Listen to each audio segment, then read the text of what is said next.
अस्सलाम वालेकुम दोस्तों, कीटा ऑफिशियली तौर पर कतर में लॉन्च हो चुकी है और अपने न्यू यूजर्स को ऑफर कर रहे हैं बिल्कुल फ्री डिलीवरी। आप बिल्कुल फ्री डिलीवरी जो है करवा सकते हैं किसी भी चीज़ की, खाने की, अपने घर तक। और साथ ही साथ अपने न्यू यूजर्स को वो ऑफर कर रहे हैं 200 वाउचर्स। जो भी न्यू यूज़र है उसको फ्री ऑफ कॉस्ट एक वाउचर मिलेगा और साथ ही साथ फ्री ऑफ कॉस्ट डिलीवरी वो करवा सकता है। और उस पे मैंने एक ऑलरेडी वीडियो पहले बनाई है कि एयू ग्रुप जो है वो आपको ड्राइविंग लाइसेंस लेने में मदद कर सकता है, कीटा कंपनी ज्वाइन करने में मदद कर सकता है। अगर किसी के पास ड्राइविंग लाइसेंस है और बाइक नहीं है तो बाइक लेने में मदद कर सकता है और आप ज्वाइन कर सकते हैं कीटा।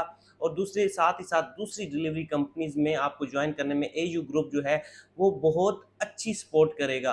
तो आप इमीडिएटली उनके ऑफिस को विजिट करें और साथ ही साथ इस सुनहरे मौके को हाथ से ना जाने दें। स्पेशली तौर पर जो राइडर्स परेशान हैं और उनके पास कोई अच्छी कंपनी ज्वाइन करने के लिए नहीं है, उनके पास ये अच्छा मौका है कि वो कीटा कंपनी को ज्वाइन करें और इस चैनल को भी सब्सक्राइब करें ताकि आपको बेस्ट जो अपडेट्स हैं कतर की मिलते रहें। मिलते हैं नेक्स्ट वीडियो में। शुक्रिया, खुदा हाफिज़।